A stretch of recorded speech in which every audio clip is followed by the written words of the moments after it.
Assalamualaikum warahmatullahi wabarakatuh. Selamat datang kembali di podcast Sahabat Disdik. Podcastnya Dinas Pendidikan Provinsi Jambi yang memberikan berbagai informasi seputar dunia pendidikan di Provinsi Jambi. Pada bulan Ramadan ini, kita telah kedatangan narasumber mungkin yang tidak asing lagi bagi Bapak Ibu Guru, bagi Sahabat Disdik, yaitu Bapak Dr. Haji M. Thohir, SPD, MPD. Beliau merupakan Kepala Biro Organisasi Sekretariat Provinsi Jambi dan juga merupakan seorang praktisi pendidikan. Beliau cukup lama mengabdi di Dinas Pendidikan. Kita berkenalan dulu ya, Sahabat Disdik. Assalamualaikum warahmatullahi wabarakatuh, Pak Thohir. Mohon izin, saya panggil dengan Bapak, boleh Pak ya, Pak Thohir? Baik, kita ini kan sekarang sedang bulan Ramadan ini Pak ya. Terkait dengan ini kita perlu rasanya berbincang-bincang mengenai bagaimana implementasi nilai keislaman di kehidupan sehari-hari bagi pelajar-pelajar kita, terutama ini untuk membentuk karakter pelajar kita ini lebih berkarakter gitu kira-kira Pak Thohir. Nah ini Pak, terkait dengan ini mungkin Sahabat Disdik ada guru-guru muda kita ini mungkin banyak yang ingin berkenalan lebih lanjut dengan Pak Thohir ini, bagaimana latar belakang pendidikan beliau, karir beliau. Tadi saya sempat mengulas sedikit, pernah mengabdi juga di Dinas Pendidikan gitu. Silakan disapa dulu Sahabat Disdik kita, Pak. Baik, Assalamualaikum warahmatullahi wabarakatuh. Sahabat Disdik dimanapun berada, semangat membangun pendidikan. Saya mengabdi di kantor Dinas Pendidikan ini dari tahun 2010 ya. 2010. Dari tahun 2010, sembari itu menyelesaikan S1, S2, dan S3-nya di kependidikan. Di Dinas Pendidikan sampai tahun 2024 awalnya. Yeah. Sepanjang itu tentu saya juga merasakan banyaknya perubahan-perubahan sistem pendidikan, kurikulum pendidikan, dan sebenarnya prinsip dari pendidikan ya sama ya kan, tujuannya ya merubah, membentuk, menciptakan karakter ya. Dan karakter itu adalah intinya. Saat ini saya dipercaya Pak Gubernur ya kan sebagai Kepala Biro Organisasi Sekretariat Daerah Provinsi Jambi. Sama sebenarnya prinsipnya, kami juga harus membentuk tata kelola yang baik bagi pemerintahan ya kan, hanya saja objeknya berbeda. Kalau guru atau tenaga kependidikan sasarannya jelas ya kan, objeknya pendidikan. Tapi kalau kita membentuk tata kelola pemerintahan yang baik, bersih ya, akuntabel, terpercaya ya kan, jauh dari perilaku menyimpang. Dan nanti di sanalah termasuk Dinas Pendidikan di dalamnya yang harus diperbaiki ya kan, semua mulai dari masuknya kita pelayanan publik sampai kepada akuntabilitas pekerjaan. Baik. Ya. Ini terkait dengan pembentukan karakter peserta didik atau siswa, dan Menteri kita Mendikdaksmen sekarang lebih cenderung dengan murid gitu kan, dia lebih cenderung ke panggilan murid gitu. Terkait dengan pembentukan karakter ini, apabila kita kaitkan dengan keimanan dan ketakwaan dalam dunia pendidikan, kira-kira seperti apa Pak? Ya, setiap ajaran agama ya kan diberi kewenangan untuk menjalankan agamanya ya berdasarkan undang-undang. Kemudian tapi tidak hanya sekedar menjalankan agama ya. Dia juga harus kemudian menciptakan penganutnya untuk menjadi pribadi yang diharapkan oleh standar agamanya. Misalkan Islam ya. Jadi di standar agama Islam ya, Islam kan tidak cukup hanya sekedar untuk menjalankan ibadahnya lalu seolah-olah lepas saja ibadah-ibadahnya. Tapi puncak dari peribadahan itu kemudian membentuk ya, membentuk karakternya. Sehingganya Nabi itu kan menyatakan bahwa innama bu'istu liutamima makarimal akhlak. Misalnya beliau berkata bahwa salah satu dari misi utama beliau itu ada di atas dunia ini, diutus oleh Allah ya kan, untuk menyempurnakan akhlak. Nah, redaksi yang digunakan dalam hadis itu menyempurnakan ini kan proses yang butuh waktu. Tidak dapat sesuatu yang disempurnakan instan dan hanya sekali datang lalu jadi gitu, rasanya tidak mungkin.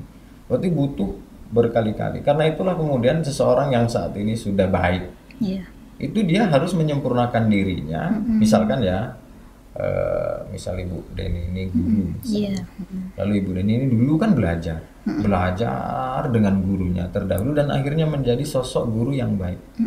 Lalu ketika guru yang baik itu sempurnalah untuk dirinya, maka dia kemudian harus menyempurnakan tahap kedua. Dia harus menjadi teladan dia harus menciptakan generasi baru yang sama baiknya dengan dia. Jadi tidak akan pernah putus. Nah, inilah pendidikan seumur hidup atau pendidikan berkelanjutan. Nah, ini dalam konsep agama tuh sudah begitu pemahamannya. Jadi orang tua yang baik ya dia bisa menciptakan anak-anaknya yang baik. Lalu orang tua yang baik dia menciptakan dirinya dalam kondisi yang baik. Dan kemudian orang tua yang baik itu dia kemudian bisa menjadi teladan dan terus menerus. Bahkan tidak cukup bagi kehidupannya, masih ada dan banyak tentu para pendahulu kita ya kan di bawah Rasul lah ya, misalnya tingkat ulama yang masih diteladani kisah-kisah hidupnya, dijadikan inspirasi dalam perjalanan hidup manusia, menandakan bahwa karakternya tidak mati.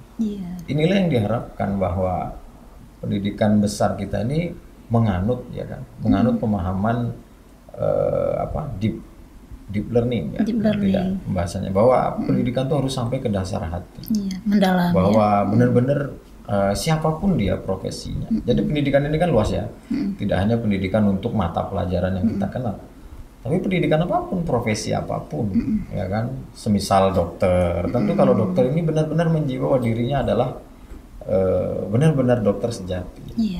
Tentu tidak hanya fisiknya yang kita kenal, tetapi karakternya betul-betul. Bahkan mungkin kita tidak mengenal dia dari pakaiannya, tapi kita mengenal kalau dia ini terasa dokter. Apalagi misalnya pemuka agama atau pelaku-pelaku agama, guru lah, gitu kan, diteladani guru agama misalnya. Kan tidak hanya cukup guru agama pakai seragam jubah lalu kopiah, itu kan enggak cukup. Tapi kemudian dia harus terasa bahwa anak-anaknya terdidik, bahwa anak-anaknya terasa mendekat, ini terasa benar ini konsep agamanya itu keluar dari diri.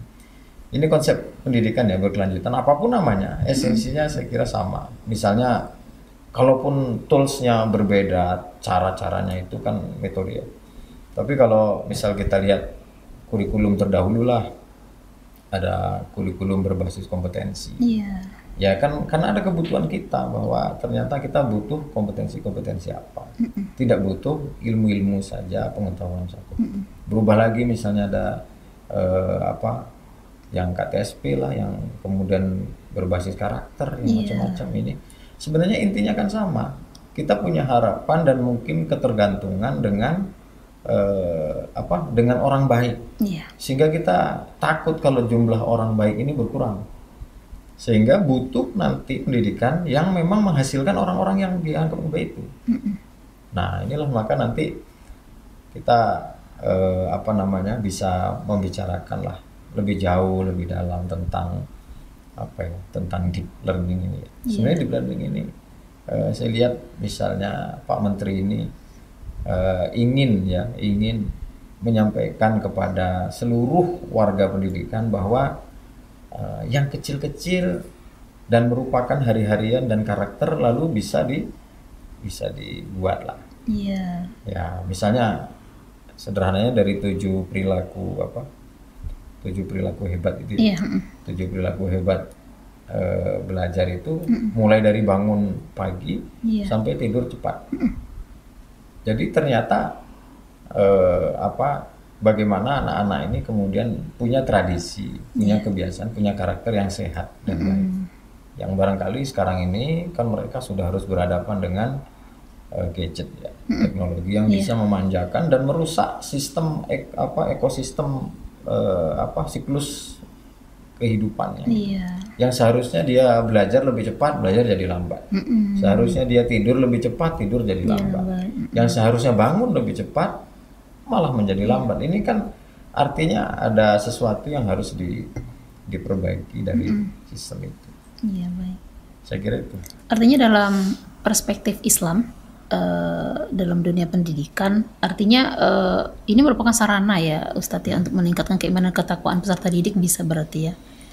Iya, ya sebenarnya misalkan lah kurikulum pendidikan ini mau disatukan dengan kegiatan sehari-harinya sebagai umat Islam, sebagai perilaku, sebagai anak orang Islam misalnya.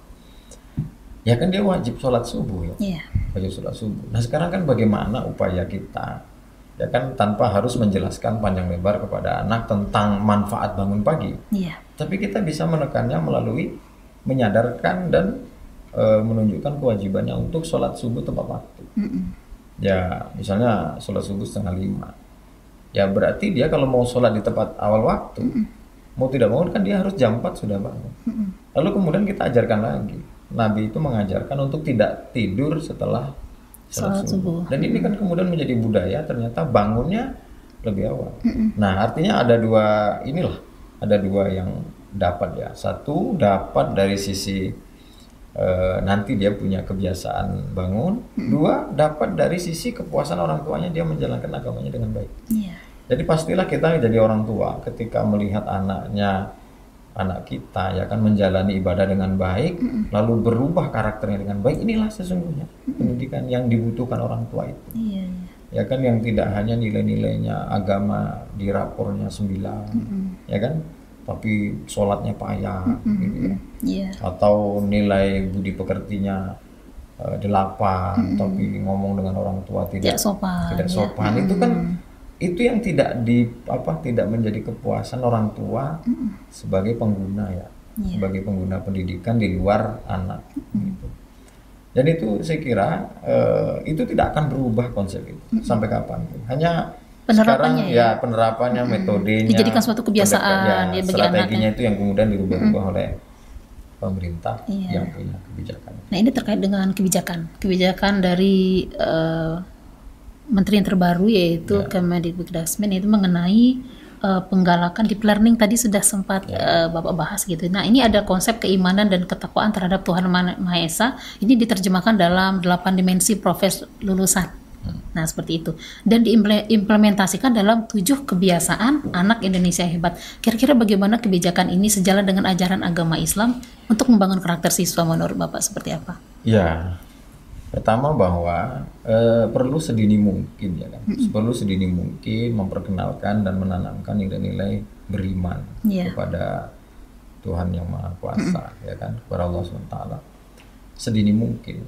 Artinya bahwa salah satu dari karakter yang ingin ditarget pemerintah adalah anak-anak ini ya punya karakter berbasis iman. Ya, barangkali ada berbasis lain-lainnya. Tapi berbasis iman ini penting, sebab dengan iman itu diharapkan nanti ada hal-hal yang baru dan baik muncul dalam diri anak. Jadi kalau orang tua itu misalnya melihat anaknya sholat itu, seolah-olah pendidikannya sudah berhasil. Ya, tanpa dia berpikir bahwa nilai fikihnya misalnya atau nilai agamanya di sekolah itu berapa. Bahkan dia lupa melihat lapornya. Tapi dia mungkin akan menyesali nilai lapor anaknya yang tinggi, ya kan. Tapi anaknya juga ibadahnya susah dan berakhlak susah. Ini sesuatu yang ini ya. Jadi saya kira bahwa sekarang ini ya kita itu benar-benar sedang berhadapan dengan orang-orang tua yang berharap kepada pemerintah, ya kan. Ayolah Pak, ciptakan kurikulum pendidikan yang bisa membentuk anak seperti ini loh. Bukan hanya pintar nilai yang tinggi, bukan hanya itu ya. Nilai itu ya penting lah, ya kan, untuk administrasi. Tapi paling tidak nilai itu menggambarkan, ya kan, ada equivalentnya ya, hubungan antara nilai dengan perilaku sesungguhnya itu seharusnya kan ada.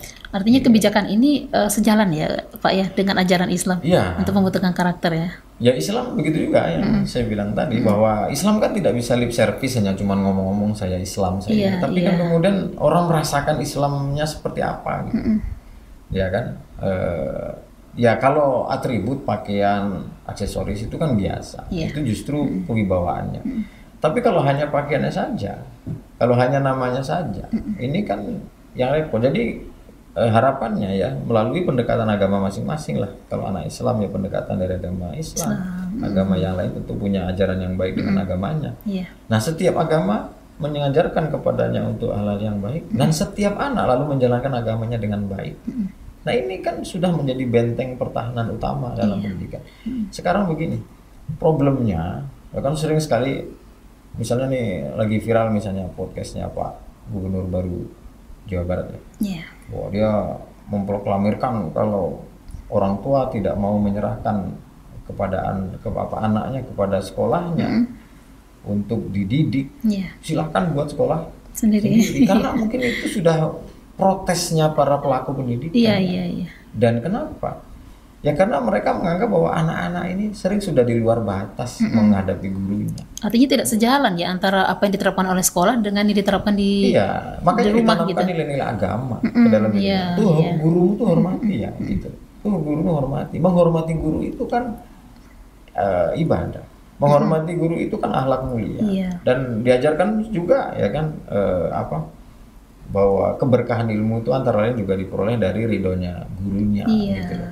Nah itu kan juga diajarkan, tapi kan sebagian kemudian ada perilaku-perilaku tidak hanya anaknya, juga orang tuanya yang barangkali berperilaku kontradiktif dengan tujuan pendidikan. Gurunya mengajarkan yang baik, tapi orang tuanya tidak mendukung, sehingganya seandainya ini selaras ya antara orang tua, antara siswanya dengan orang tua dengan gurunya dan lingkungannya memahami tentang konsep beragama yang baik. Inilah modal besar pertama untuk mencapai keberhasilan. Saya membayangkan lah seandainya satu sekolah itu anaknya baik-baik lalu saling menghormati, ya mereka akan lancar-lancar saja belajar. Artinya pendidikan karakter ini bukan hanya tugas guru ya, orang tua itu harus berperan ya Pak ya. Ya, karena kan kita mengenal trisentra pendidikan trisentra pendidikan oleh Ki Hajar Dewantara itu bahwa ada 3 unsur pendidikan yang tidak dapat dipisahkan, ya kan, guru, siswa itu sendiri dan orang tua, ya kan. Orang tua ini termasuk masyarakat lingkungan. Nah ini tidak bisa dipisahkan, ya kan. Satu saja tidak bekerja sama ya repot. Nah harapannya misalnya kaitannya dengan pembangunan keimanan dan ketakwaan, ya ketiga-tiganya kan tidak bisa gurunya saja baik soalnya gitu, tapi anaknya enggak, orang tuanya enggak, atau orang tuanya ini orang baik tapi nitipkan rupanya gurunya tidak soleh, ya kan. Bagaimana membangun keikhlasan mengajarnya, lalu bagaimana anak-anak ini benar-benar diajarin untuk berakhlak yang baik. Ini saya kira ya, saya yakin sekali bahwa Pak Menteri ini menjawab ya keluhan atau harapan dari orang-orang tua pada umumnya. Pada umumnya orang tua itu merasa tidak puas apabila pendidikan anaknya kelihatannya bagus, tapi dalam prakteknya dia tidak merasakan hasilnya, tidak merasakan bagusnya. Gitu. Nah inilah pentingnya. Jadi maka kemudian ada perilaku-perilaku seperti terbiasa untuk makan bergizi, terbiasa untuk bekerja sama, berbaur dengan masyarakat, bangun pagi, tidur lebih tepat waktu, itu sebenarnya faktor agar kemudian tertanam dalam dirinya karakter kuat. Nah, salah satu dari karakter pembangunan adalah melalui konsep agama yang Nah ini kita bicara tentang kebijakan, penerapan dalam perilaku sehari-hari. Tentu saja kita berhadapan dengan tantangan pasti ada ya Pak ya. Nah ini terkait dengan tantangan utama dalam mengimplementasikan keimanan dan ketakwaan kepada Tuhan Yang Maha Esa. Nah ini di era digitalisasi, globalisasi ini kira-kira seperti apa Pak? Ya begini, kalau tantangannya yang menerapkan ini kan tantangan kita banyak. Tentu klasternya ada, misalnya di wilayah yang pendidikan agamanya dominan, misalnya pondok pesantren atau madrasah, tentu karena itu sekolah bercirikan agama, akan berbasis agama, akan jauh lebih mudah mengajarkan agamanya ya, Iya. pelajaran agamanya. Tetapi bahwa lalu di pondok pesantren masih harus menguatkan karakter agar anak-anak yang keluar benar-benar berbasis agama. Iya. Itu juga masih menjadi tugas setelahnya, atau di sekolah agama. Tapi kemudian di tempat lain, misalnya sekolah-sekolah reguler biasa, ya kan, dengan pendidikan mata pelajaran agama yang rendah. Nah, maka konsepnya adalah memasukkan, ya kan, nilai-nilai agama di dalam aktivitas kehidupan sehari. Iya. Ya misalkan dari dulu kita seringlah melihat di dinding atau di ditempel ya kebersihan sebagian dari iman. Ya. Jadi dia menegur dirinya soal kebersihan itu dengan kaitan dengan iman yang ada dengan dirinya, misalnya, ya kan, gitu kan. Muslim yang satu dengan muslim yang lain adalah bersaudara. Jadi ini kampanye tentang karakter untuk friendly ya, saling bersahabat. Nah ini sebenarnya kan nilainya sama saja, ya kan. Andaikan ditulis dengan keterangan mari bersahabat, ya mungkin orang mengerti. Tapi kalau dituliskan misalnya tentang mungkin satu hadis atau satu ayat Al-Quran yang terhubung dengan konsep persahabatan, konsep kebersihan, misalnya konsep etos kerja atau apapun, jadi terhubung. Nah lalu harapannya ada orang-orang yang meyakini bahwa pekerjaannya itu tidak hanya aktivitas, tapi juga bernilai ibadah. Nah inilah harapannya juga misalnya guru ya, kita harapkan Bapak Ibu guru ini ketika mengajar, dia menyadarkan diri bahwa ini tidak hanya pekerjaan, ini tidak hanya profesi biasa, tapi ini adalah ibadah. Dan ini nih konsepnya. Nah anak-anak sudah diajarkan dari kecil, dia mengenal kalau belajar ini pun perbuatan baik, belajar ini. Lalu misalnya dia menolong, kemudian menjauhkan dari perilaku-perilaku buruk lah, misalnya tentang menghindarkan bully lah, kekerasan seksual, atau perilaku kekerasan lainnya, geng motor yang saat ini ada di mana-mana, tawuran. Dan gitu ya. ini kan terjadi ya, saya kira bukan karena dia tidak tahu, tapi karena penanaman nilainya tidak melekat sampai ke dasar hatinya. Dan inilah yang dimasukkan dengan deep itu ya. Deep itu artinya mendasar, tenggelam sampai ke dasar. Jadi bermetaforposis menjadi perilaku. Nah, perilaku ini yang diharapkan. Jadi kalau kemudian anak-anak nilai pelajaran agamanya 8, tapi dia masuk dalam kekerasan kakak Abila misalnya, kelompok kekerasan anak bermotor misalnya. Ini kan orang bingung ya kan. Bingungnya salahnya di mana pendidikan kita. Nilainya kan bagus gitu loh, tapi alanya begitu. Bahkan tercatat lagi misalnya anak-anak berkelahi. Ternyata di antara mereka ada yang basisnya pernah di pondok pesantren, gitu ya, misalkan ya, dalam satu kasus itu. Ya kan orang lalu bertanya, apakah sekolahnya dulu tidak berhasil? Nah inilah kegelisahan inilah yang saya kira sekarang sedang mau diatasi oleh pemerintah. Jadi ada sudah selaras ini, guru, orang tua, lingkungan. Nah ini era digital. Nah ini tantangan terberat itu sekarang mungkin di situ ya, keluhan dari orang tua kebanyakan gitu. Bagaimana nih Pak? Iya, digitalisasi memang luar biasa. Handphonenya ya luar biasa gitu ya. Dia bisa dapat ilmu apapun dari handphonenya gitu. Digital ini memang luar biasa. Jadi dia membunuh jutaan nilai-nilai bahkan pekerjaan. Ya kan? Tetapi dia juga menciptakan pula ribuan atau mungkin jutaan yang baru, perilaku baru. Jadi intinya bahwa ada pergeseran nilai, ada pergeseran sesuatu yang baru dari akibat dari teknologi ini. Ya kita berharap nanti ketika Lebaran misalnya, entar lagi Lebaran ya, anak-anak kita itu ya seharusnya Lebaran lah, Lebarannya dengan orang, bukan dengan HP, gitu kan. Jadi khawatir kita kan nanti anak kita ngumpul ya seluruhnya itu. Tapi mereka enggak ngumpul hatinya. Hanya ngumpul badannya. Bermain HP masing-masing. Mengucapkan gitu lewat ya. HP juga, mengucapkan hari raya. Ya. Bahkan ada yang rela tidak mendatangi keluarganya karena sudah melalui teknologi. Nilai seperti ini kan bukan nilai kita orang Indonesia. Kita orang Indonesia itu tidak mau lepas dari itu. Dan ini kan silaturahmi nilai baik ya misalnya gitu, kaitan dengan pendidikan. Jadi memang teknologi luar biasa. Berikut juga sebenarnya sih dalam konsep kependidikan lah ya, bahwa apa namanya, teknologi itu bisa memfasilitasi guru, tetapi teknologi sebenarnya tidak akan pernah menggantikan guru. Jadi orang yang berguru kepada teknologi bahaya. Dia hanya tools sebenarnya. Guru yang sesungguhnya ya kita, orang tuanya ya guru.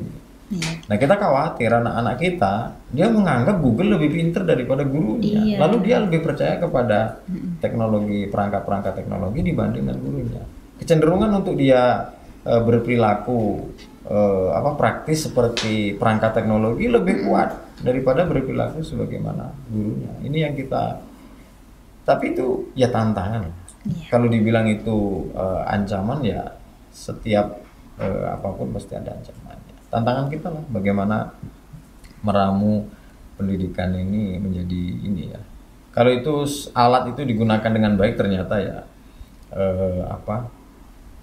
bisa juga menjadi penunjang belajar. Tetapi di sisi lain juga di beberapa negara lain, misalnya negara-negara besar sebentuk Swedia misalnya, atau negara yang sudah lama menggunakan teknologi, membatasi penggunaan teknologi. Australia juga dalam jurnalnya juga sudah membatasi anak-anak untuk digunakan sebagai alat pendukung teknologi. Nah kita baru mau mulai, orang sudah membatasi. Berarti orang sudah lama sadar mungkin tentang anak-anaknya yang kurang baik. Tapi itu sekali lagi bahwa itu pilihan-pilihan selalu ada, ya kan. Tapi inti dari pendidikan kita saat ini adalah bagaimana muncul sosok anak-anak yang benar-benar menunjukkan ya hubungan antara ilmunya dengan aktualisasinya sama. Gitu kan? Ya harapannya kalau di sekolah baik, di luar juga baik. Jangan di dalam sekolah kelihatannya alim baik, tapi di luar nanti dia kumpulannya ngeri-ngeri gitu. Dan ini teknologi-teknologi yang mengarah ke negatif kan juga tidak terbendung. Betul. Nah, gitu. Ini kejahatannya apalagi judol, ya kan? Nah, ini pornografi gitu ya. Iya, pornografi. Dan ini itu susahnya ada gitu ya. Karena orang tua semi-semi tidak dapat membatasi secara rutin, ya kan, penggunaannya, bahkan penyalahgunaan. Nah itu, maka ya ini setiap kita artinya ya harus selaras lah, bahwa antara kebutuhan orang tua, pemerintah dengan guru di sekolah, kita samakan persepsi, kita usung anak ini bagaimana mereka dengan menjadi luaran output yang sesuai harapan. Baik, menarik sekali. Sahabat Disdik, tetap di podcast Sahabat Disdik.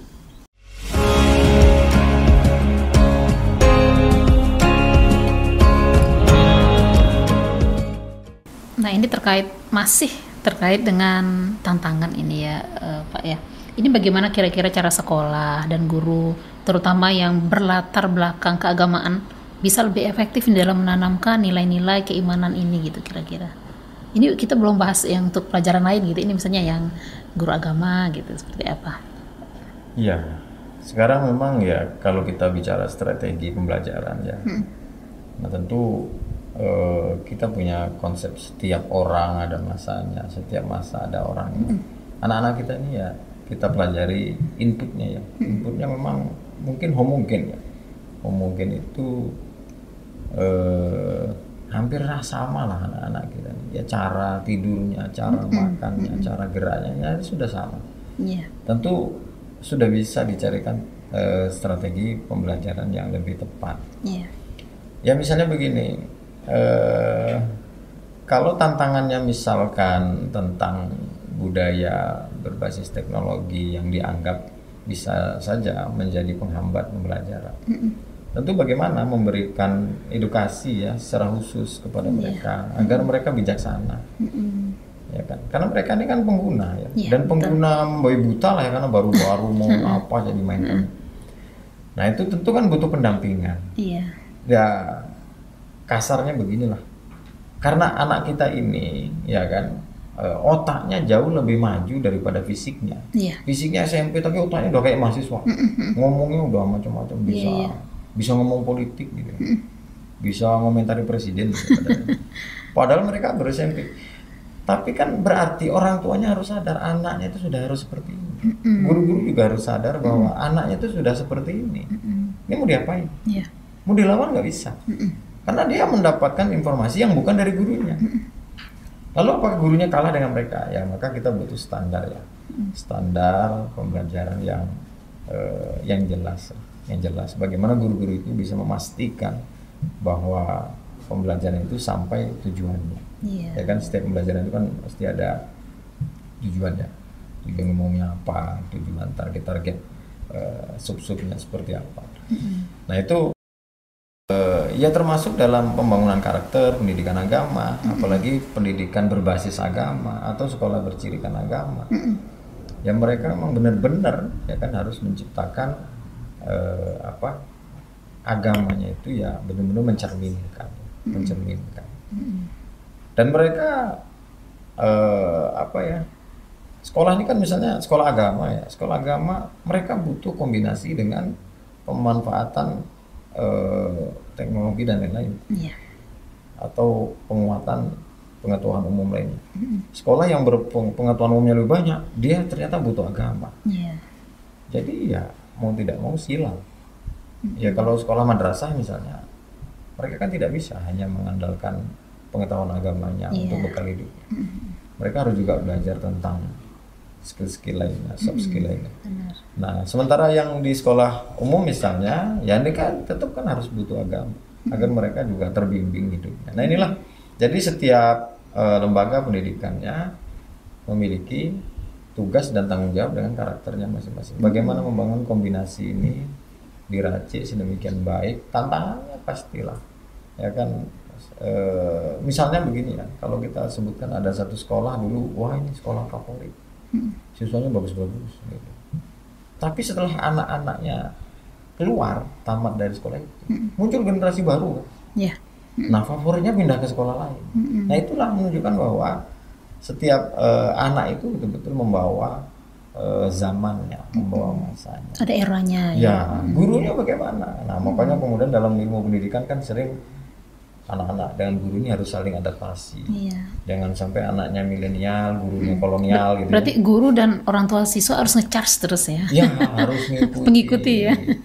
Kita khawatir ya kalau dulu apa istilahnya guru kencing berdiri, anak kencing berlari itu. Kalau sekarang bukan berlari lagi, ya. Anak itu udah duluan. Jadi karena itu penyesuaian ini penting ya. Tetapi kembali ke niat pemerintah dan kita satukan pemahaman agar semua pendidikan masuk ke dalam dasar hatinya dan mendidiknya. Apapun lah dia. Kalau dia agama ya menjadi agamawan yang baik. Kalau dia memang pecinta teknologi ya menjadi teknokrat teknolog yang mungkin berguna, yang bermanfaat, yang baik karakternya. Jadi tidak mainannya nanti ya program atau jadi programmer atau jadi desainer, tapi kan baik. Tidak kemudian menjadi judol gitu. Itu sama aja teknologinya, tapi penyimpangannya yang beda gitu kan. Atau apalah, nanti profesi apapun yang bakal dia tempuh ya kan. Nah kan diajarkan yang baik-baik misalnya. Kalau mau nanti dia SMK misalnya, ya bengkel atau pertanian atau apapun, ya silakan. Tapi di dalam dirinya ada benteng yang kuat dalam dirinya karakter baik. Sehingga kita membayangkan kalau anak-anak kita ini punya bengkel yang baik misalnya ya, SMK punya workshop yang tempat-tempat workshop yang baik, lalu akhlaknya baik, nah kan melihatnya dia udah senang. Dan kemungkinan lah kita meyakini akan pelanggannya juga mungkin akan baik, meningkat, dipuaskan dengan pelayanannya. Nah ini kan itu yang mau dicari.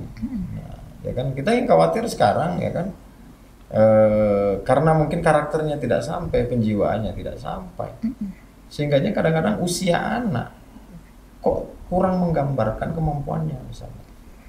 Ya saya membaca di satu tagline gitu bahwa dulu misalnya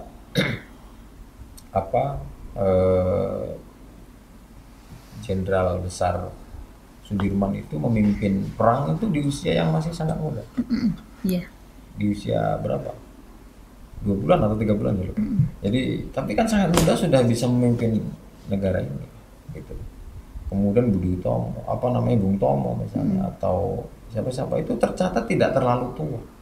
Ya kan, untuk bisa berkontribusi. Tapi kita bayangkan kalau anak-anak kita sarjana saja misalnya umur 20-an berapa, lalu tidak diketahui dengan baik apa kompetensinya, karena mungkin dia tidak ada penjiwaan yang baik di dalam dirinya, sehingganya ia terlambat. Dan kita khawatir ketika terlambat ini kebutuhannya tidak berkurang, ya kan, gaya hidupnya, kebutuhan hidupnya, perjalanan hidupnya, tahapan hidupnya tetap jalan. Tapi sayangnya soft skillnya belum.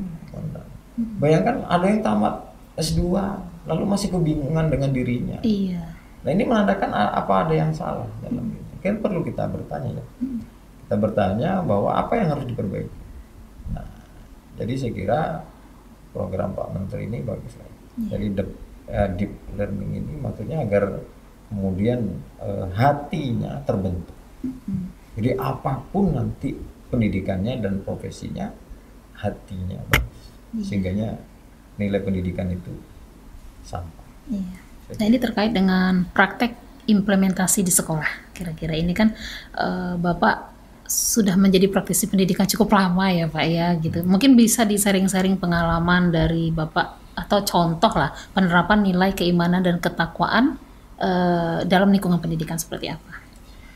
Ya kalau di internal sekolah paling tidak ya perilaku keagamaan misalnya ya secara rutin dijalankan. Mungkin banyak Bapak Ibu guru muda kita ini ingin tahu bagaimana sih cara menerapkan implementasinya gitu di sekolah.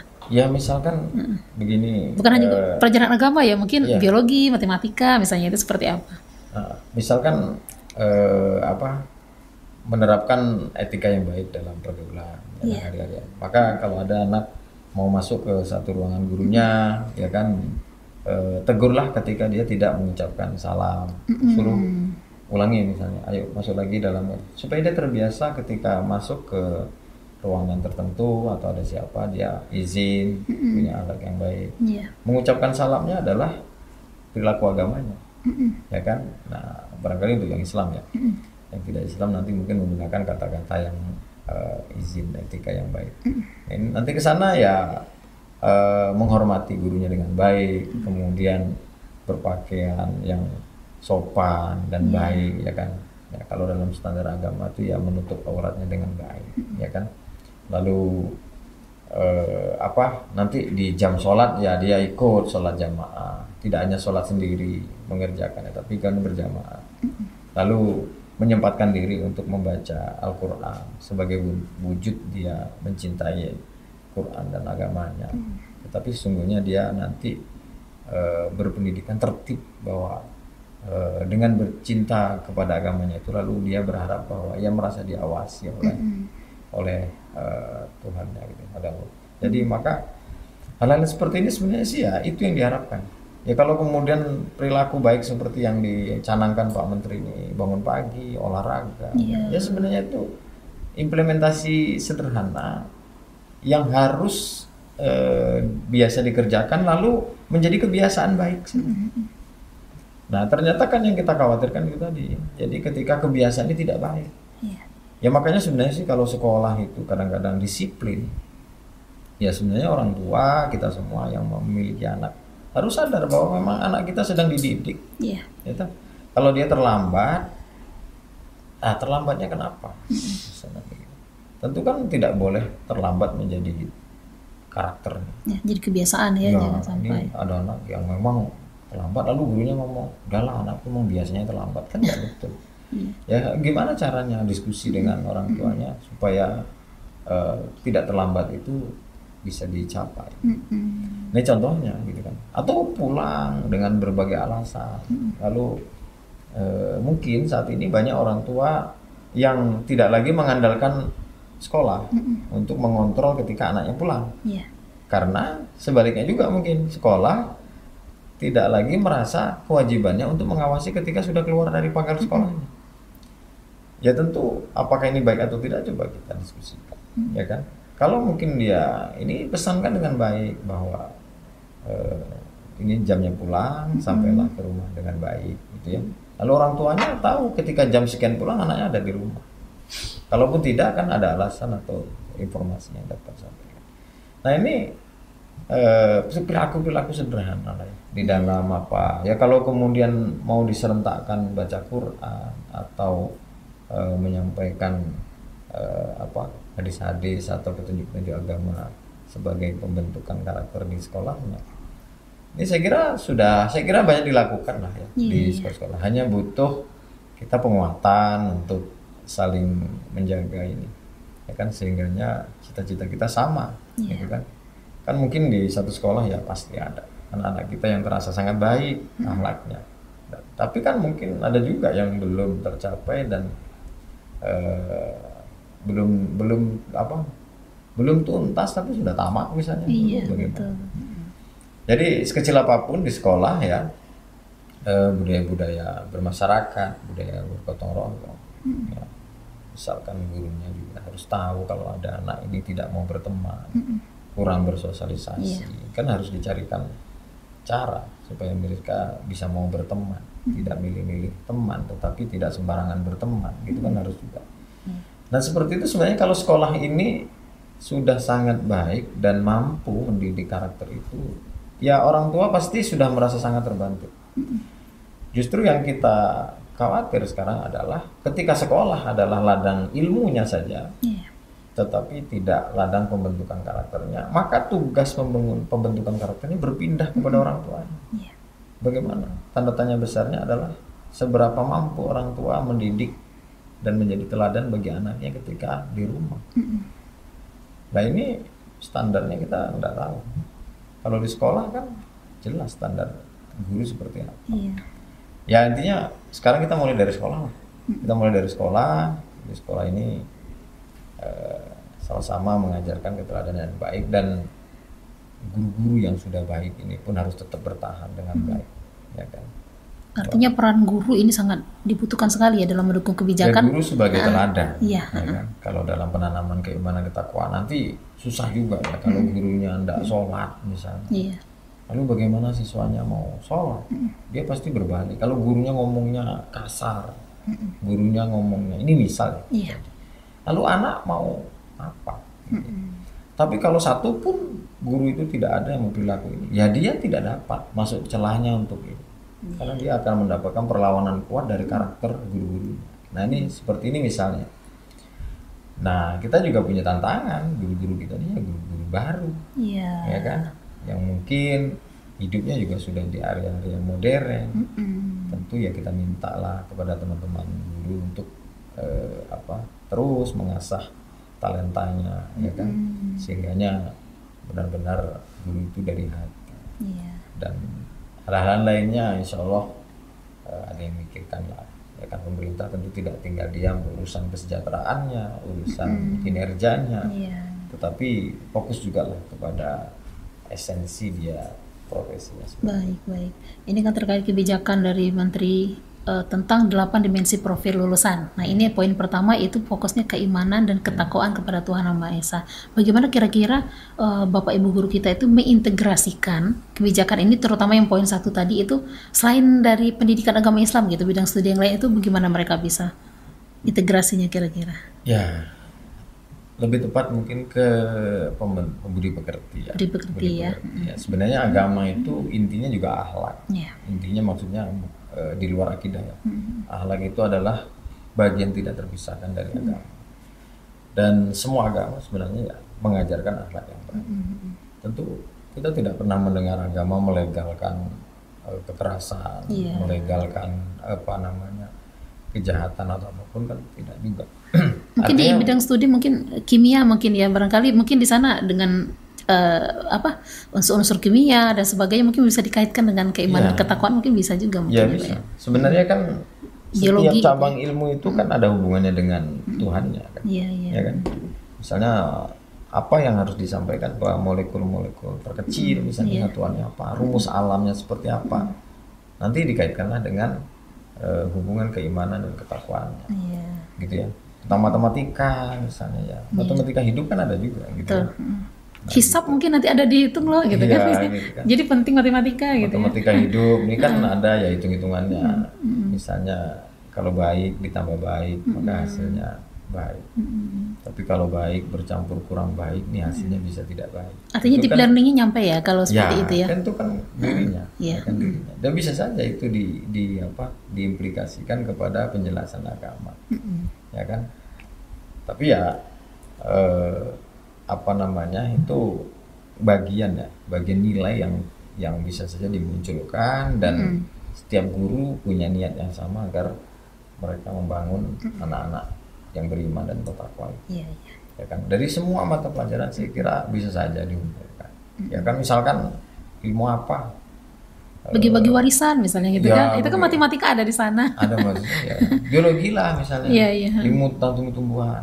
Tetap saja lah kita bisa menjelaskan bahwa secara kasat mata inilah teknologi dan keilmuan. Iya. Tetapi di luar ini ada kekuasaan, bagaimana Tuhan menjadikan anugerah misalnya. Lalu nanti kan ya tidak hanya belajar tentang ilmu biologinya, Iya. tapi ilmu mencintai alamnya, tidak merusak alam, Baik. ya kan. Kemudian bagaimana memelihara ekosistem yang baik, kan bisa saja tergantung ke. Dan itulah yang diharapkan sebenarnya dari setiap apa gitu ya, setiap pelajaran yang dia terima. Artinya setiap pelajaran yang diterima bisa diintegrasikan ke imanan dan ketakwaan dan juga deep learning-nya juga nyampe gitu ya. Nah, Begitu ya Ustaz. sampai. Baik. Nah ini lagi Ramadan nih, di ujung Ramadan. Tidak terlambat tentunya apabila ada perspektif dari Bapak, kira-kira seperti apa sih sebaiknya sekolah itu membina siswa kegiatannya agar Ramadan ini lebih bermakna gitu bagi peserta didik dan siswa kita. Ya, Ramadan ini momentum ya. Jadi momentum maksudnya tidak sepanjang tahun kan hanya ada di Ramadan inilah. Jadi sebaiknya penekanannya adalah bagaimana mereka mengerti ini Ramadan. Iya. Nah, Ramadan apa? Puasa. Lalu puasa itu apa? Ya kan? Lalu dia mengerti. Ya hikmah-hikmah atau dari sasaran berpuasa itu kan harus disampaikan kepada mereka. Ya kan? Pembangunannya ya memastikan bahwa mereka menjalankan ibadahnya sebagai bentuk keimanan. Iya. Ya kan? Jadi cek kalau ada yang tidak puasa. Lalu apa tindakan gitu ya. Nah, tentu kan mungkin ya diberi reward lah kepada siswa yang betul-betul baik. Ya misalnya ya sudah dapat menjalani karakter puasanya dengan baik ya. Misalnya puasa lalu ada yang hatam Al-Qur'an 30 juznya. Mampu membayar zakat sendiri misalnya, ini kan bisa dicek ya. Lalu kalau yang lengkap ada misalnya berapa item rubriknya dibuat, lalu item wah ini udah memenuhi, ini udah ideal siswa ini udah jadi. Iya, artinya ya dikasih penghargaan lah. Baik, artinya sekolah bisa memastikan kalau kegiatan Ramadan ini bukan hanya sekedar seremonial saja begitu ya, bagi siswa untuk jam belajarnya aja diurusin kan, iya. dan belapan. Tapi kan sesungguhnya ya kalau mau kita melihat seberapa jauh anak-anak kita terpengaruh karena adanya Ramadan, kan bisa dilihat dari aktivitas apa yang dia, ya kan, bisa cek begitu. Misalnya sholat tarawihnya laki-laki kan, laki-laki nggak ada halangan ya. Jadi misalnya kita anggap persentasenya berapa? Itu kita anggaplah ya 80% sampai 75% mereka menjalani dalam 1 bulan itu sudah luar biasa. Untuk ukuran siswa SMA misalnya. Nah, syukur-syukur ada yang 100% kalau laki-laki. Nah, itu kan luar biasa. Atau perempuan ya dipotong masa dia liburnya sholat misalnya. Berapa persen dia menjalani itu. Kan kelihatan. Jadi kita membayangkanlah kalau sepanjang Ramadan ini mana anak libur ya, lalu ngaji enggak, tarawih enggak, puasa enggak, terus ngapain diliburin? Nah itu kan kita juga bertanya-tanya. Seharusnya kita bermaksud bahwa memindahkan pendidikan dari sekolah ke orang tua, ternyata tidak gayung bersambut. Orang tuanya enggak nyambut, enggak punya gayung. Jadi sehingganya dia bingung sendiri. Anaknya di rumah main HP aja Pak. Nah inilah butuh ya, saya kira mungkin kita tidak tahu, saya tidak melihat dengan detil seberapa intens antara orang tua satu dengan yang lainnya, antara orang tua dengan sekolah berinteraksi untuk saling membangun, menjaga pendidikan anak. Ya Saya kira kalau parenting itu ya penting ya Iya. untuk berkomunikasi, seolah-olah sekurang-kurangnya gini aja lah, ya paling tidak dia nanya lah kepada wali kelasnya, apa sih kalau mana anak saya, apa sih yang harus saya lakukan dengan versinya ibu gurunya, bapak guru. Lalu orang tua berusaha untuk mengenal dengan baik. Nah itu mudah-mudahan terjalin lah ya, sehingganya siswa, guru, dan orang tua dan masyarakat yang ada di sekitar itu punya visi yang sama, punya harapan yang sama, dan mewujudkannya dengan energi yang sama. Iya. Ini misalnya siswa-siswa kita selama bulan Ramadan telah mempunyai kebiasaan-kebiasaan baik ini gitu kan. Bagaimana peran guru atau orang tua, pihak sekolah gitu setelah selesai Ramadan, ini nilai-nilai keimanan dan ketakwaan yang telah dilakukan di Ramadan itu tetap menjadi kebiasaan dia sehari-hari setelah Ramadan, ini seperti apa kira-kira peran guru-guru kita? Ya kalau nilainya kan universal ya. Iya. Nilainya nilai-nilai kedisiplinan, nilai-nilai apa ketakwaan, nilai apalah terimplikasi kepada perilaku hidup bersih, perilaku saling menghormati, saling menyayangi. Dan itu kan sebenarnya efek dari kebaikan dia beriman dan bertakwa. Iya. Dan itu kan sepanjang puasa nilainya bertambah karena ini bulannya. Iya. Tapi setelah berpuasa nilai itu tidak berkurang gitu. Iya. Nilai tidak berkurang, artinya dia tetaplah Yang biasa tadarus gitu berarti ya dia seharusnya berjalan. Iya. Ngaji itu ya sudah jadi kebiasaan, ya kan, dailynya, hari-hariannya sudah seperti itu. Nah harusnya kan seperti itu memang, ya kan. Jadi sholatnya tertib itu ya tidak hanya di bulan puasa, tapi di luar itu juga bagus. Tidurnya lebih cepat bukan karena dia mau bangun sahurnya lebih cepat. Dia bangun tidurnya lebih cepat bukan karena dia sahurnya memang yang harus dikerjakan. Iya. Tapi sebenarnya karena hari-hariannya tanpa sahur, tanpa berpuasa misalnya pun dia tetap sebenarnya harus bangun pagi. Minimal dia menjalankan kewajibannya dengan baik. Artinya guru dan orang tua tetap harus mengingatkan terus ya setelah Ramadan pun. Iya. Baik. Ya. Misalkan beginilah ya. Bolehlah guru bertanya, coba tuliskan kamu tadi sholat subuh jam berapa? Tuliskan masing-masing. Iya. Kan nanti kelihatan ya. Ini yang sholat subuhnya tepat waktu jam 4:30. Kita lihat waktu subuh jam berapa. Iya. Ya lalu ada yang jam 6 barangkali. Ada yang mungkin tidak sholat. Nah tentu kalau kita mau jadikan ini sebagai alarm ya, kita sudah mulai harus menduga anak-anak ini kurang baik ya kan dalam menjalani agamanya ketika dia mau meninggalkan sholat misalnya, atau sholatnya sering terlambat, atau yang sudah tertib nih dalam 1 bulan misalnya dia merasakan bahwa dia sudah bisa sholat di tengah waktu tapi mendekat ke awal, ada yang di tengah tapi mendekat ke akhir, ada yang mungkin dari situ kan sebenarnya kita sudah punya prediksi ya bahwa anak kita nih perlu di sini pendekatan, mungkin klinik lah. Apa sih masalah kamu sehingga kamu kok berani meninggalkan sholatmu, ya kan? Selama puasa baik gitu. Jadi kenapa? Nah itu kan dengan berharap dia disiplin untuk mengerjakan ibadahnya, harapannya nanti ya berdisiplin belajarnya, disiplin akhlaknya.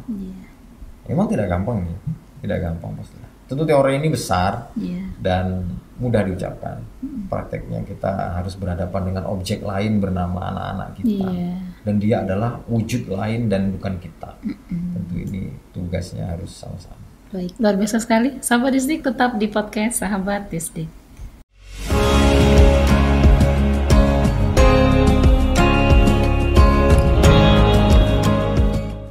Baik, nah ini terkait dengan harapan ini Pak. Kira-kira apa sih harapan Bapak di dunia pendidikan dalam membangun generasi yang beriman dan bertakwa? Itu kira-kira seperti apa harapannya?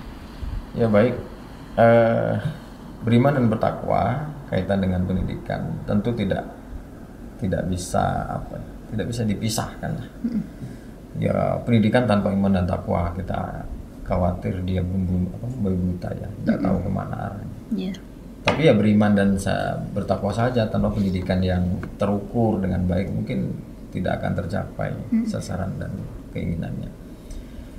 Ya kalau bicara tentang pembangunan pendidikan dan keimanan takwa, ya seharusnya memang ada upaya lah peningkatan keimanan dan ketakwaan sedini mungkin, dan diharapkan ya keimanan dan ketakwaannya ini menjadi sesuatu yang benar-benar sangat melengkapi kehidupan. Jadi benar-benar lah sekarang kalau kita bicara tentang sosok yang ideal saat ini, mungkin ada tokoh siapa yang akhlaknya baik, ilmunya banyak, karirnya bagus misalnya. Ditentukan itu butuh proses yang panjang. Bagaimana dia menjaga dirinya tidak dirusak dengan narkoba, misalnya. Bagaimana dirinya tidak dirusak dengan akhlak yang buruk. Lalu bagaimana dirinya dilengkapi dengan ilmu pengetahuan yang cukup banyak. Lalu ditunjang dengan keimanannya, karena dia harus berdoa kepada Tuhannya, bahwa kepada Allah itu agar nasibnya baik. Ya, supaya dia tidak putus asa menjadi orang baik, tidak putus asa menjadi orang yang tekun dalam ibadah. Karena kan kalau dipatahkan misalnya kan bahaya ya, misalnya sekolah tinggi-tinggi nggak penting, orang itu sekolah tinggi juga apa nasibnya nggak baik, kan ini seolah-olah bisa menjadi sesuatu yang merusak gitu. Dan itu bisa diatasi misalkan imannya baik. Lalu dia bisa jawab bahwa kalau Allah menghendaki, masalahnya di mana? Kalau memang bukan rezeki saya, memang saya mau bisa apa? Nah, tugas saya adalah bekerja dengan baik, beribadah dengan baik. Lalu saya serahkan hasil usaha saya kepada yang memegang takdir. Nah, ini kan apa ya? Butuh waktu ya untuk bisa membangun itu. Sehingga mereka tidak jatuhlah kepada hal-hal yang buru-buru itu.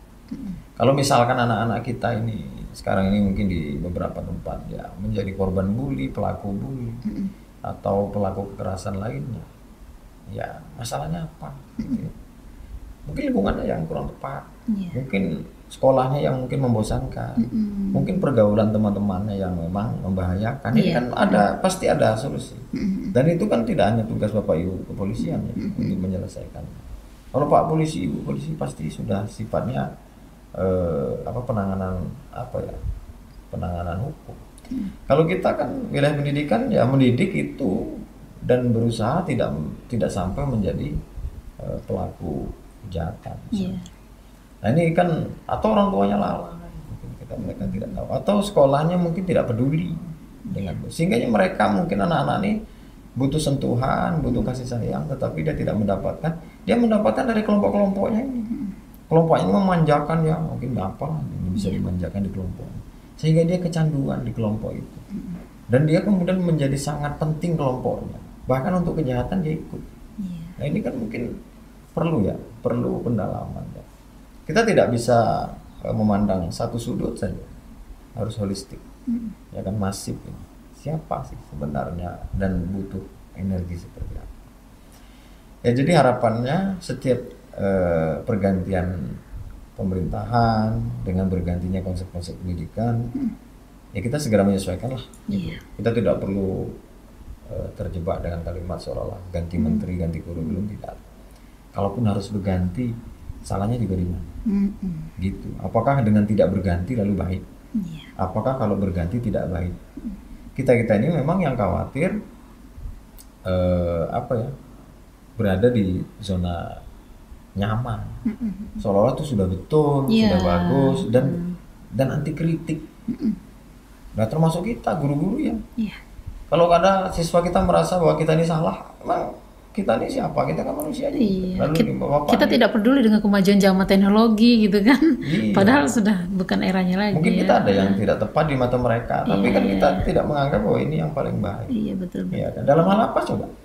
Misalkan siswa protes tentang metode mengajar, lalu kita menganggap bahwa metode ini sudah baik.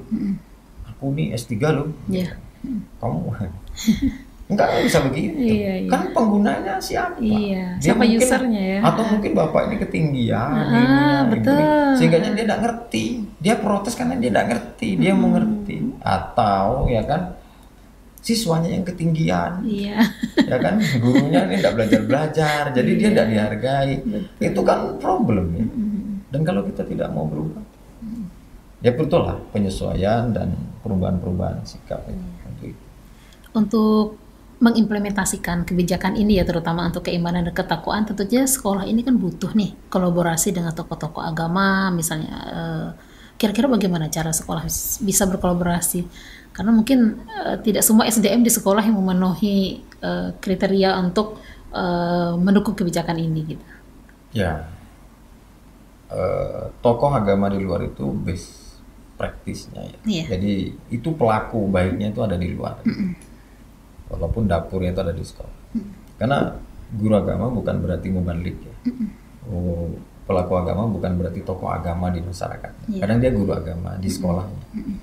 Tetapi ada juga tokoh agama yang bukan guru agama kan. Betul. Nah, jadi ya orang-orang di luar sana ya kan, pelaku-pelaku agama itu adalah orang-orang yang konsisten untuk menebar kebaikan, merawat kebaikan. Gitu. Nah, mereka perlu didatangkan. Iya. Perlu didekatkan dengan anak-anak. Tidak sebagai guru, mungkin dia sebagai teladan. Ya, ini ada perilaku baik seperti ini. Lalu anak-anak tuh menyaksikan ya, anak-anak tuh menyaksikan, oh ternyata kalau jadi orang soleh itu begini, baik. Yeah. Maka itu deep itu tertanam. Oh, gitu. Jadi kalau sudah ini kan pasti ada tindak lanjut nih kalau udah dalam ya. Mungkin apa saja gitu. Artinya sekolah harus berkolaborasi ya seperti itu, jangan menutup diri gitu. Ya, penting lah untuk hadir, ketemu. Kan dalam agama kita, agama Islam juga dianjurkan untuk mendekat kepada orang-orang soleh, agar kita mengenal lebih dekat perilaku orang soleh. Ya kan? Kan dianjurkan tuh untuk bersahabat, berteman dengan orang-orang soleh. Karena dengan itu apa yang dilakukan orang soleh itu kelihatan. Nah, gitu ya. Nah, itu harapannya ya begitulah. Jadi kalau di sekolah ya tidak tugas guru agama saja. Sebenarnya setiap guru harus berperilaku yang baik dan menunjukkan karakter yang baik. Ini saya yakin teman-teman guru ya kan, Bapak Ibu guru sudah lah. Saya yakin sudah berjuang. Yang kita butuhkan adalah penguatan, dukungan kepada guru-guru ini agar yang dilakukan oleh Bapak Ibu yang baik ini tetap dapat bertahan. Ya kan? Mereka jangan sampai jenuh dan putus asa. Udahlah, anaknya nggak mau ikut, udahlah terserah mereka. Nah kan bahaya juga kalau itu. Atau sebaliknya, udahlah karena gurunya udah begini, kita nggak usah ngikut. Jadi sudah hancur semua. Nanti kalau sudah siswanya nggak peduli, gurunya nggak peduli, orang tuanya nggak mau tahu, lalu apa yang mau diharapkan? Jadi mungkin terbacalah kita ya kan, kenapa mungkin ada ketidakpuasan orang tua, masyarakat atau gurunya sendiri melihat hasil pendidikan. Ya karena ada sistem yang mungkin di sini memperbaiki, di sini merusak. Ya kan, di sini merusak, di sini tambah rusak lagi. Jadi tambah kemana-mana. Kita nggak tahu. Jadi ya koreksi aja di antara tiga itu. Apakah orang tua, apakah gurunya, apakah siswanya atau lingkungannya, ya tinggal diputar-putar saja. Apakah lingkungannya kurang baik atau orang tuanya karakternya kurang baik, dukungannya bagaimana, ya kan? Atau gurunya yang mungkin kurang berkualifikasi. Artinya penting sekali menanamkan nilai-nilai itu ke siswanya, ke anaknya gitu ya. Jadi bagaimana lingkungannya dia bisa memfilter yang seperti itu. Ya, kalaupun dia sudah berada di lingkungan yang tidak baik sesaat, tapi karena dia punya sesuatu yang baik, dia bisa saja. Saya kira dia tidak akan banyak berubah dan berlaku. Ya kita melihatlah anak-anak kita yang sekolahnya di mana, lalu mungkin melanjutkan pendidikan di luar provinsinya, tapi tidak berubah perilaku. Karena sudah tertanam ya nilai-nilai keimanan itu. Ini yang mahal. Baik, untuk close statement. Nah, ini akhirnya kita sampai ke close statement ini, Pak.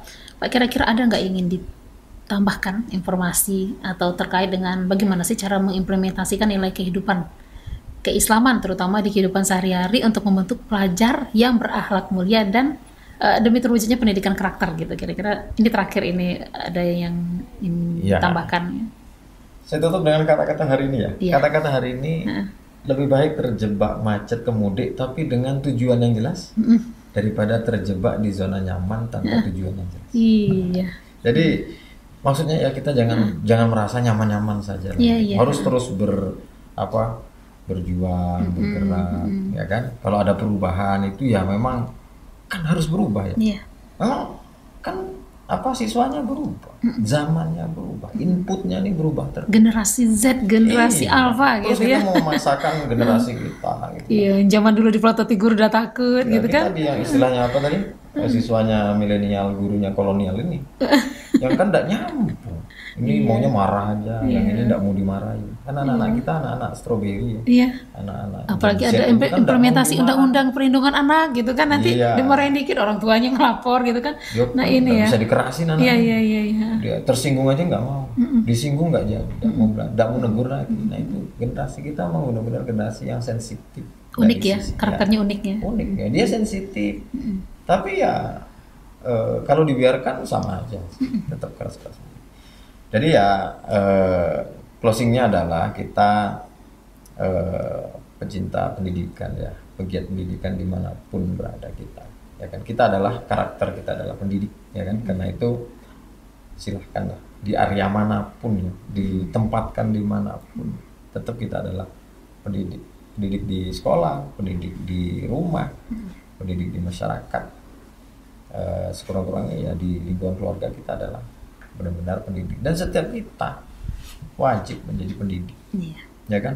Pendidik ini harapannya ya penuhilah karakter pendidik yang baik, ya kan. Apakah orang tua bukan pendidik? Ya pendidik, tapi dia di rumahnya, Iya.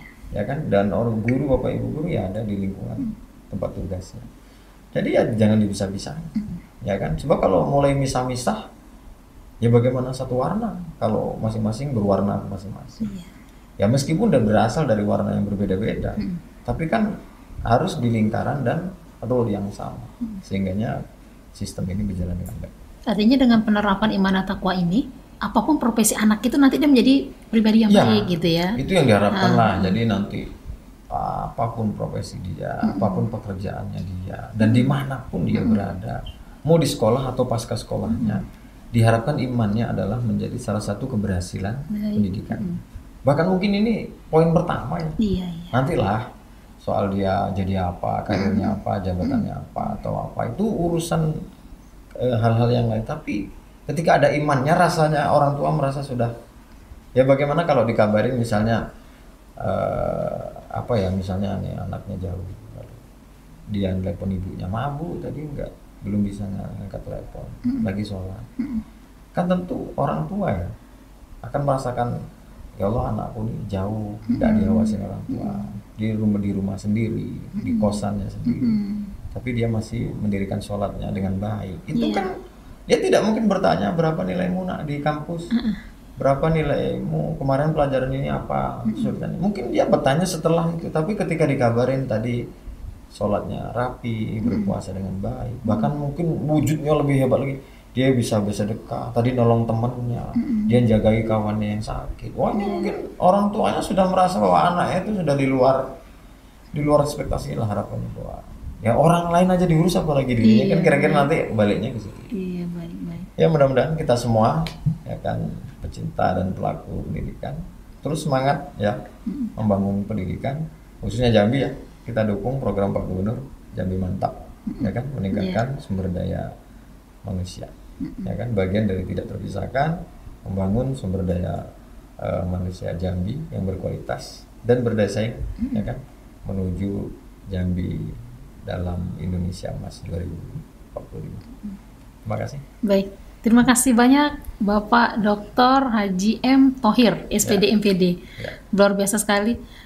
Semoga nanti kapan-kapan kita ngobrol-ngobrol lagi di podcast Dinas Pendidikan nih. Baik, terima kasih atas waktunya. Baik, sahabat Disdik, itulah podcast kita dengan Bapak Thohir. Beliau adalah praktisi pendidikan dan juga sekarang menjabat sebagai Kepala Biro Organisasi Sekretariat Daerah Provinsi Jambi. Kami, BTIKP Dinas Pendidikan Provinsi Jambi, dan juga saya Diania Fidarniza, kami pamit undur diri. Jangan lupa di like, komen, dan subscribe ya channel Dinas Pendidikan Provinsi Jambi agar kami lebih semangat ini memberikan informasi seputar dunia pendidikan Provinsi Jambi. Kami pamit undur diri.